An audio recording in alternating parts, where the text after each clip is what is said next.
একটা মানুষ এই পৃথিবীতে বেঁচে থাকতে তার কোন বস্তুটার বেশি প্রয়োজন? 99% মানুষ বলবে তার টাকার প্রয়োজন, আমার টাকার প্রয়োজন। কিন্তু আমি বলি না, টাকার প্রয়োজন, দুনিয়ার বেঁচে থাকতে টাকার প্রয়োজন আছে, কিন্তু শুধু টাকায় সব কাজ হয় না।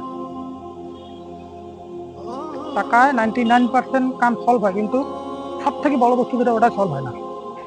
সেটা নাকি শান্তি। সত্যি, শান্তি যার নাই, কোটি কোটি টাকা থাকলেও তার টাকা দিয়ে কোনোদিন শান্তি কেনা যায় না। এটাই বাস্তব। কারণ আপনার কাছে 1 কোটি টাকা আছে, আজকে বড় গাড়ি আছে, বিশাল বাড়ি আছে, 3টা ছেলে মেয়ে আছে। আপনি গাড়িটা নিয়ে কোথাও বেরোতে গেলেন, আল্লাহ না করে কিবা কারণে একটা অ্যাক্সিডেন্ট হয়ে গেল, আপনারা দুজন স্বামী স্ত্রী বেঁচে গেলেন, কিছুই হলো না, ছেলে মেয়ে 3টার ক্ষতি হয়ে গেল। এমনও ক্ষতি হলো, ডাক্তার বললো এরা কোনোদিন বিছনা থেকে উঠতে পারবে না, আর এরা কাউকে চিনবে না। ভেবে নেন যদি হয়ে যায় এরকম, তাহলে বলেন তো টাকা দিয়ে কি করবেন আপনি? মানে এই মুহূর্তের টাকা দিয়ে কি হবে, এটা বলেন।